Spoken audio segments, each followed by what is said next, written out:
After 109 days of an absolute turbulence in the Persian Gulf, thanks to the conflict between US, Israel, and Iran, there has finally been respite within the global community, as there is not only a ceasefire but a memorandum of understanding that has been signed between the two sides, bringing an end to this major conflict that had not only shocked the global community but also sent price rises to an all-time high.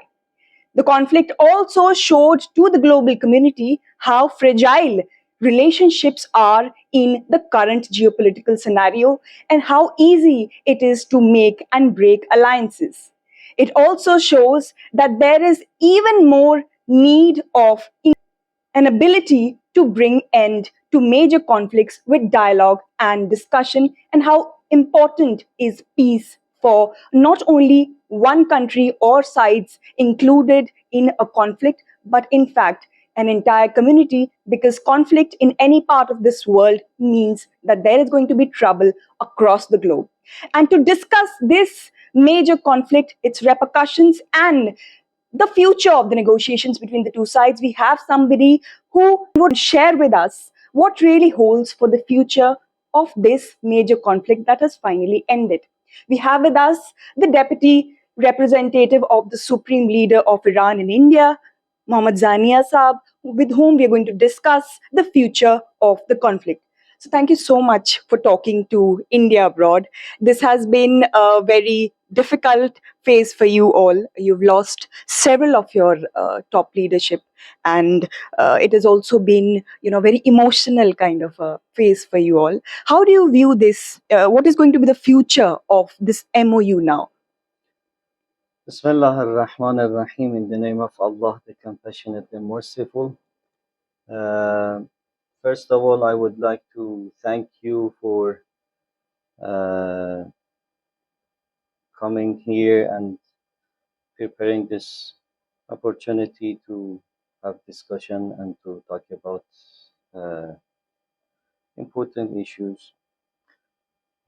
Actually, as you mentioned, we are still in the sorrow and sadness that was posed on us and caused the deepest grief inside the hearts of Iranians.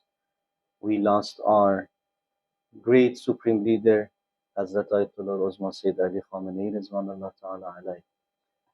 And he got assassinated by US-Israeli attacks on Iran.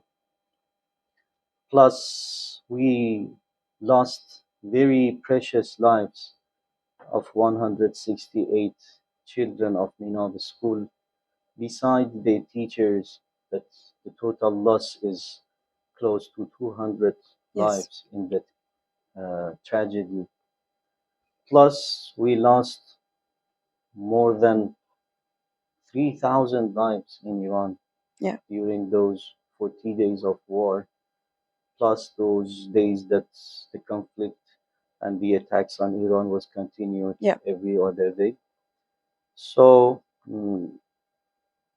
something that is very heartbreaking to us is that why this war started. Yes. If the negotiation was the solution, so we were in the negotiations. We were having the negotiations.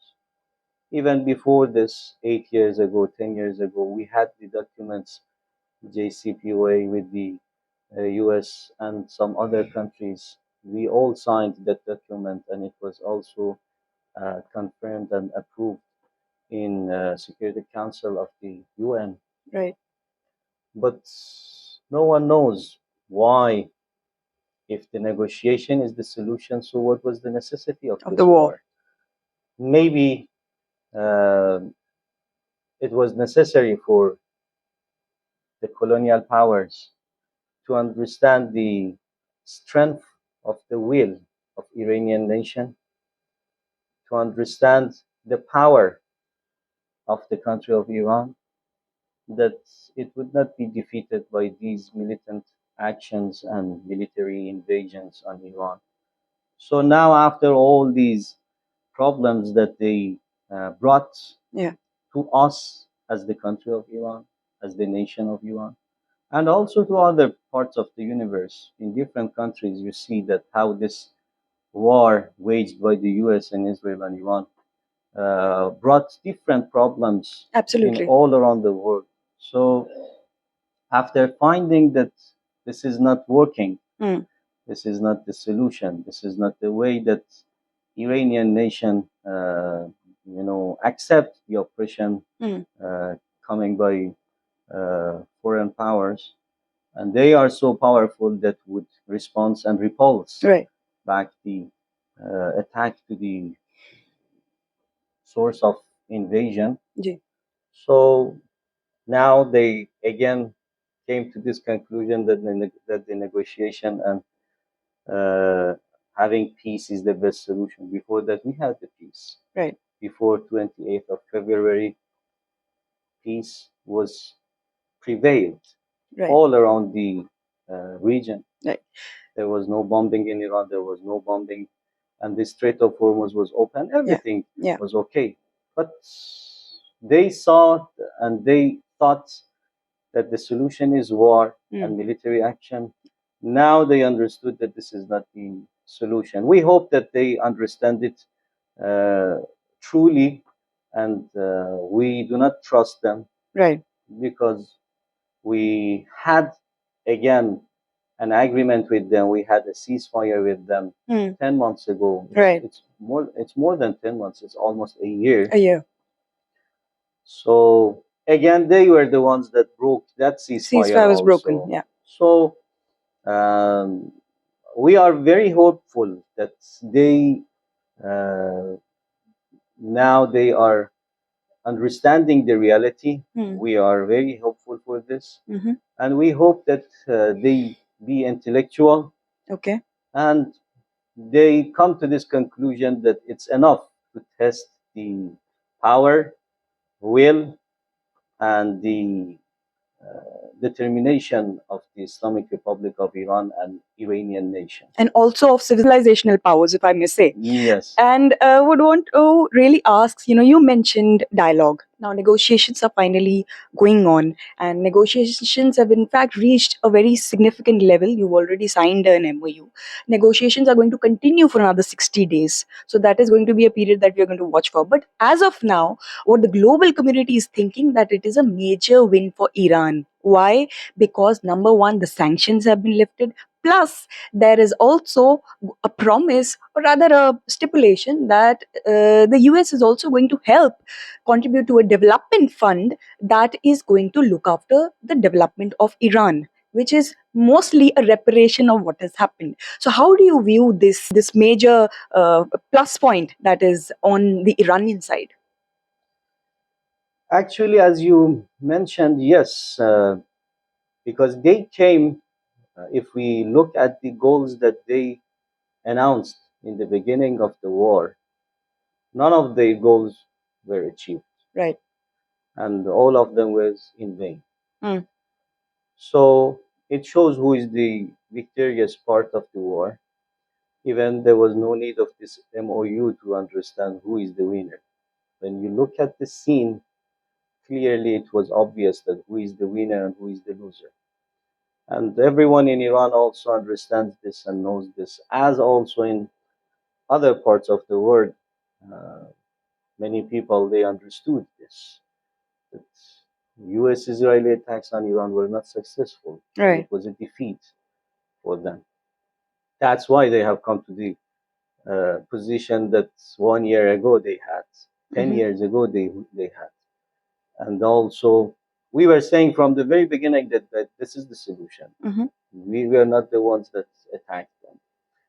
So you are right that, Alhamdulillah, thanks to God, the Iranian nation was the victorious part of the war. And we are fully ready. We are fully ready because we do not trust the enemy.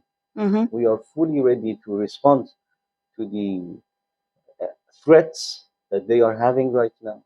Even though in the MOU it is mentioned that they are not allowed to threaten the Iranian nation and the territory of the Islamic Republic of Iran, and also the Lebanese oppressed people of Lebanon.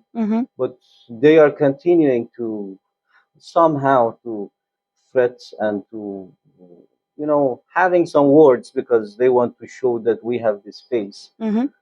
But we are fully ready to respond at any moment that they do the mistake. We will have the response to get them know what is the right decision, what is the uh, consequences of the wrong decisions that they may have. Same to the previous almost 4 months ago. It's almost 4 months that we are seeing that whenever that they attacked, they received the response. Right. And let me also say that every day it was more severe.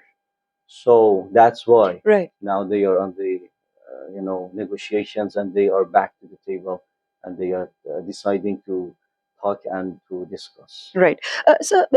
If we come to the future of the negotiations, now we still have 60 days more when the negotiations are going to continue. But unfortunately, still, like you mentioned, the lack of trust, there are conflicting statements that are emerging from both the sides. Now, for example, the Vice President of the United States, JD Vance, has said that, the Switzerland talks have laid a good foundation for the upcoming talks. And in fact, he's also went on to mention that on the nuclear side, Iran has, sort of allowed and has admitted that it will allow the inspection by the, agencies concerned. Now, about 1 year back, this was not the situation because, after the attacks, the Iranian nation had stopped allowing the visits by the International Atomic Energy Agency inspectors. So, has this been addressed? Do you think that the nuclear question is still going to be one major, major sticking point? Do you think that Iran has finally decided to allow the inspectors' visits? As you remember, before the attack uh, in the last year, that was, I think, in May or June June. 2025. Before that, the inspectors of International Atomic Agency, they were in Iran. Yeah. They were having their ordinary and normal inspections, Right. and they had their routine program. But because of the illegal attacks to atomic sites in Iran, that is not accepted in any international law, and it's completely against the charter of the IAEA. So that's why Iran came to this conclusion that these, inspections are not necessary anymore. Right now, even these nuclear issues are not the part of the negotiations, as our supreme leader mentioned also. Right. So I think that the statements of the U.S. Vice President. Vice President or U.S. officials, these are not the things that the world should rely on. Okay. Look at Trump's statements, maybe more than 200 contradictions you may find during these 4 months. So, if you want to rely on these statements, so I think that then you will be in a, you know, unlimited delusion that then you don't know what is the decision, you don't know what is the, stance, and what is the final decision that is made. So I think that instead of relying on these claims that are made, we have to just focus on the text that has been signed, and we have to focus on the promises and on the uh, issues that the United States of America they have accepted to commit and we have to focus on their commitments. Are they ready to fulfill these commitments? If they are ready and they show it in action, not by words, words are not uh, enough, and we do not need just discussions for discussions. Mm-hmm. No, we want discussions. Everyone is like this. Discussions is for the actions after the decision that is made through these discussions, right? So we are watching Mm-hmm. if the US is ready to fulfill the commitments that they have. So then Islamic Republic of Iran has proved that is not an invader. In its history, it has been like this. If even before the this Islamic revolution, Iran is not an invader to its, even neither neighbors nor the countries that are Far. not its neighbor, or they are far from the borders of Iran. Is not an invader. Mm-hmm. Like India. India also was not an invader power. We were powers and we are powers, right? But we are not invaders. Right. But contrary to US, they are invader powers. They want to dictate their words to other nations. And this is the first time that they see that a nation, a country, is independent and is stating its positions clearly, and it's defending its interests, its goals, its aims, and its visions Mm-hmm. proudly and confidently. This is the first time that they are facing with this. And this is the country that, before 50 years ago, US was doing whatever that they wanted in Iran. That is why it's not acceptable for them and they Right. want to dictate. So because of these issues, I think that instead of focusing on what they are saying, Mm-hmm. let us focus on what they have signed Mm-hmm. and on what they have accepted to do. Mm. Because this is their trick, and this is the way, the method of their, let me say, so called negotiation, that they sign something and they start to talk about something else. You mentioned about action, sir.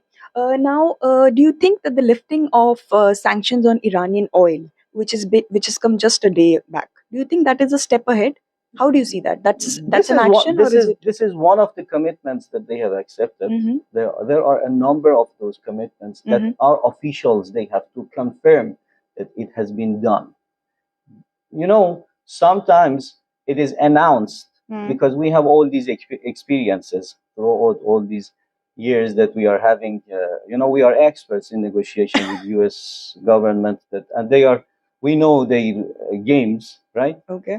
So many times they announce something in the media, but in action they say, okay, oh, sorry, this was something that is out of the, decision, and it's there. Yeah, we have lifted, but it's not again applicable. It's not like this. Mm-hmm. If it is applicable, it should be done, right? So if they are determined Mm-hmm. to fulfill their commitments, Mm-hmm. our officials, Mm. they check it, they test it, Mm. and if it's correct officially through the officials in Iran that they are responsible for these negotiations, it will be announced. So this is my main point, that I think that it's better not to focus only on US verbal actions. I'm using this term intentionally, verbal actions. Just using words and trying to, deteriorate the path, and just to change the scene by using different, sentences and bringing new claims. It's not like that. Something is signed, and if the Iranian nation are watching, that if these commitments are fully, uh, Honored. accepted and exercised, then But do you think the we are lifting ready of for the sanctions peace. on the Iranian oil is one step ahead? That is an action. Do you see it as an action? If it would be confirmed by Iranian officials, yes, Okay. definitely it would be a step forward. Okay. Yeah. So the big question now is the Israel question. Israel is not a part of this deal. Israel had in fact been bombing Lebanon even as the talks were yet to start in Switzerland. Uh, on the Iranian side, you decided to walk out of that negotiation also if Lebanon was continuously being bombed. Now, that bombing finally stopped. And we've also seen that even last year there was a deal between Israel and Lebanon. And in fact, the Lebanese government itself wanted that the Hezbollah be disarmed. Now, how do you see this situation vis a vis the Lebanon point of view? Do you think that it is finally an end to their ordeal, or do you see more trouble there?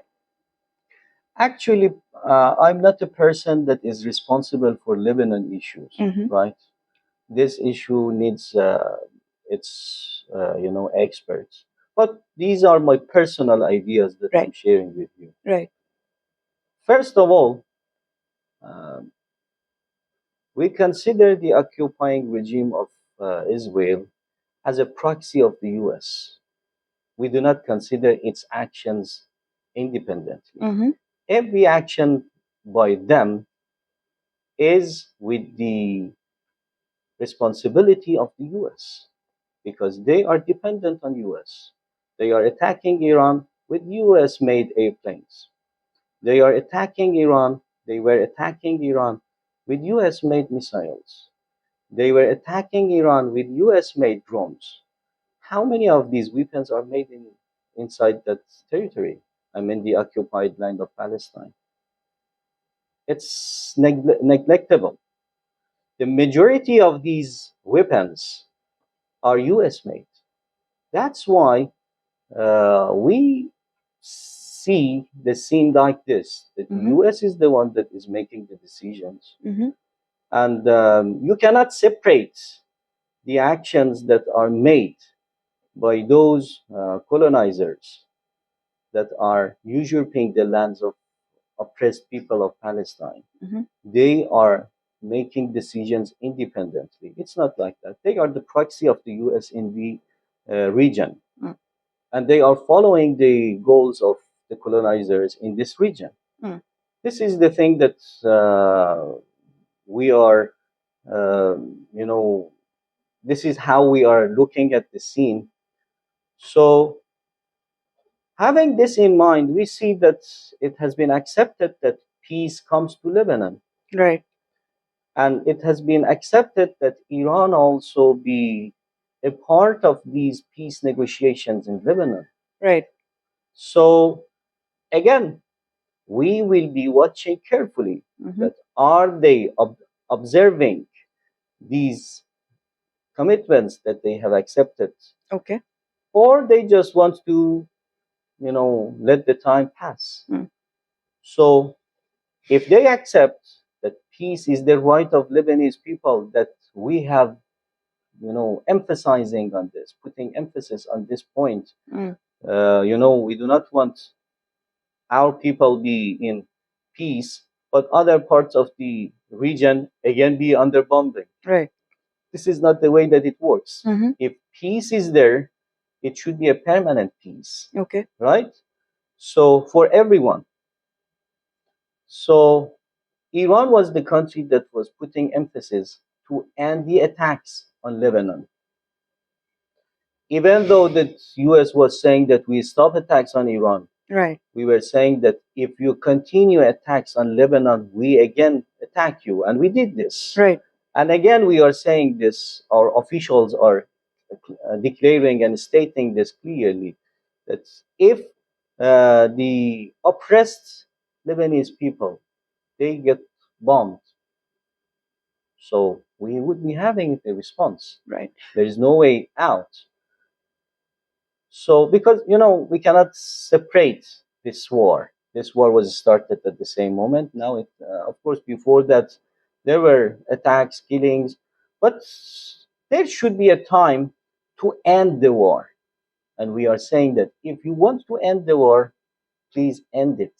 Do not play with the words. Right. They are playing with the words. You see that one, reporter asked Trump, "What kind of ceasefire that you are having Yes, with yes, Iran?" yes, yes. You saw how they are playing with the words. Mm-hmm. You saw what the ceasefire means in Trump's dictionary. Right. He clearly stated that ceasefire means that okay, you attack each other more gently. Right. You bomb each other, you know. Yeah, he said that a So limited kind of attack is still there. But sir, what are your thoughts on the differences within the U.S. administration itself? I mean, there is a perception, and it's a very serious perception, that in fact what the president says and what his statements are actually not even at times what the thoughts of his closest officials are. Don't you think that there are a lot of discrepancies, and at times it is not really what the entire administration is thinking? A lot of it has also reflected in the differences between what the president says and what the vice president says. I mean, how do you see that? again, let me say this: that imagine that it is there. I've no word about this. Maybe it's there, maybe it's not there. I have no Mm-hmm. idea about Mm-hmm. this. But again, the important thing for us is the scene, is the action.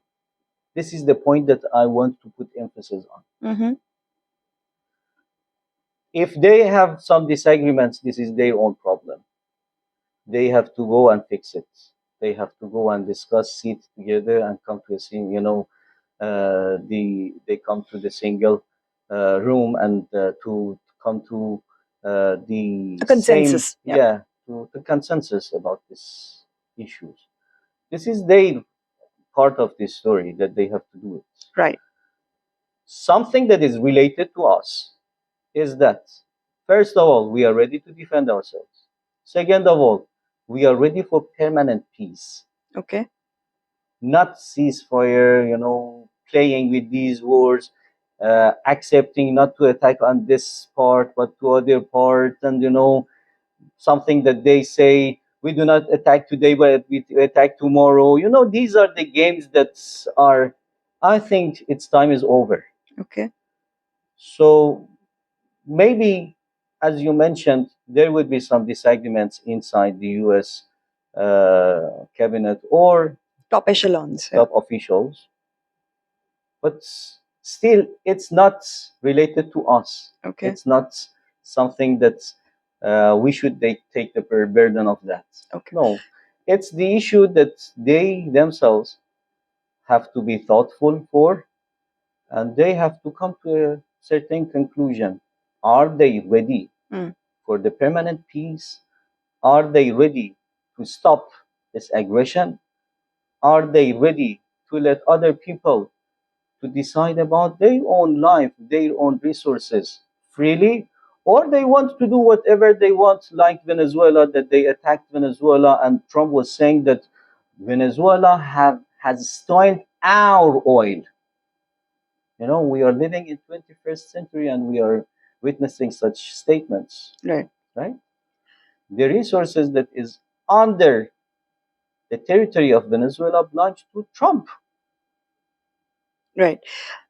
So if it is like that, Iran is not the country like this. So you mentioned about the Lebanon question, and you said that there is also an expectation that Iran also be a part of the discussions. Now there is one major demand that in fact from the Lebanese government as well, that the Hezbollah be disarmed. Do you think that that can be a proposition that Iran will also come to terms one day? I have no idea about this because I said that I'm not an expert in Lebanon, you know. So it's the question that the officials they have to answer and they have to focus. So this is not the issue that I may Mm-hmm. have any idea about. Right. So Israel's position is very complex. It has also said that, it should be taken care of that the funds that are released to Iran in the near future are not used for military purposes. I mean, do you think that this is ever going to be fulfilled, given that, of course, while the nuclear question is yet being discussed, and you said that, it is not a part of the immediate discussions? This is the exact point that I'm saying. What are these resources are? These are the wealth of Iranian nation abroad in different countries that are blocked Frozen assets. and frozen by the illegal order of US, even not by the articles issued by the UN Right. or Security Council. No, directly illegal decisions made by US government. They are threatening different companies all around the world to freeze Iranian nation's properties. Now, they are forced to accept to get these resources released. Now again, they think that they are the ones to have the right to decide to which side these resources should be directed. Again, they are dictating their words. This is my exact point. That these colonizers, they think that they are eligible to decide for others' nations. Okay, yes, this is your money. We have stolen it. Now you are powerful, you are strong. Now we have to give it back to you, but you have to use it in this way. Why? I'm not saying that it should be used in military or in economic or in social issues. This is the decision that should be made by Iran government. I personally do not look at the occupied land of Palestine as an independent country. It is a proxy of the US in this region. Okay. So they have to come to this conclusion. We do not look at them separately. They are together. If they are not together, why in the previous war that Israel waged against Iran, why US interfered in that war? So it shows that they are together. Right? Why in this war they attacked together to us? Many countries US asked them to accompany them. But no one, they were thinking that they will be successful in Iran. Now they are not. Right? So it is like, if it is like this, we do not look at the issues, we are not allowed to separate the issues and to look at them independently, because they are not independent. They are together. It's a mixture. It's a complex of issues. You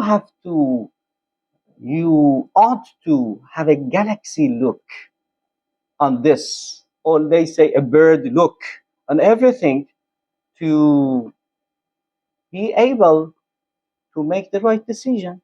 Right. So if you just focus on this part, not the other part, you will be the loser. Let me put it in this way. Okay. The idea that I'm saying that Israel is not separated from US is not a new idea. This is the thing that they themselves publicly they announce. Look at the support that is offered to Israel by US. What is the amount per year? In last 6 months, how much was the amount? Right. If it is cut, what happens? Then it makes the scene very clear. I think that we have to analyze the issues intellectually and to come to a conclusion that who is independent, who is not independent. Right. That's why I say we do not look at Israel and US in a separate way. They are together. They have attacked together on us. And they are responsible together for this. Okay. And they have to stop this together. Right. So separating this, that, okay, let us separate this part, that part, this is not the thing that we accept, and we do not think that it is correct and acceptable. So let's come to the major question that impacts India, that impacts South Asia, that impacts the entire world: the Strait of Hormuz. The Strait of Hormuz and its closure has, sparked an energy crisis in the entire globe, especially in the Asian region, and it has been, countries like India, in fact China, in fact, across South Asia. There've been Bangladesh, Pakistan. There have been so many countries in the South Asian, East Asian region that have suffered because of the energy crisis. Now, we've come to know from the MOU that for the next 60 days, there has been an initiation of commercial vehicles, and their movement is going to be restored by the Iranian government. But a major question here is about its future. Now, the future also holds in the discussions that are going to be happening between Iran and Oman. How do you look at the future? Do you think that there is a possibility of a fee being leveled, and how do you view this situation? This is the issue that, the Strait of Hormuz was open, Right. but for the first time, Iran made this decision to use its geopolitical to defend its rights. So, what will be happening in the future? It very, it is dependent on the different factors. Mm-hmm. But something that is very obvious is that India and Iran, these two great countries, these two great civilizations, they have been working together, they have been cooperating together, they have been uh, living together Mm-hmm. for more than 5,000-6,000 years. Mm-hmm. So I think these issues are not the issues that may affect Mm-hmm. the relation between these two great nations. Okay. We saw that how India Mm-hmm. responded and reacted both, in supporting the oppressed people of Iran, Mm-hmm. how people came and showed Helped, their yeah. solidarity. These are precious things. Mm-hmm. And we had this in previous occasions, for example, Mm-hmm. when there were some flood Mm-hmm. in some parts of India, Right. Iranian nation, they came and they showed their solidarity and Mm-hmm. they supported. Mm-hmm. Or in COVID period, Mm-hmm. there were very good and mutual cooperation Mm-hmm. that we witnessed. Mm-hmm. So I'm sure that the ancient civilizations, they know how to deal with each other, Okay. they accept each other, and they completely respect each other. Mm-hmm. So I don't think that there would be a challenge for India-Iran relations. Mm-hmm. As a person that is living in India, Mm-hmm. I don't feel that we should be worried for Indo-Iran relations. Okay. No, Islamic Republic of Iran, as I understand, as Mm-hmm. an Iranian, Mm-hmm. is fully ready Mm-hmm. to cooperate with India. Mm-hmm. And also, as a person who lives in India, Mm-hmm. I see the atmosphere in a way that India is also very cooperative and fully ready to cooperate with Iran. There are very important and brilliant opportunities in front of us.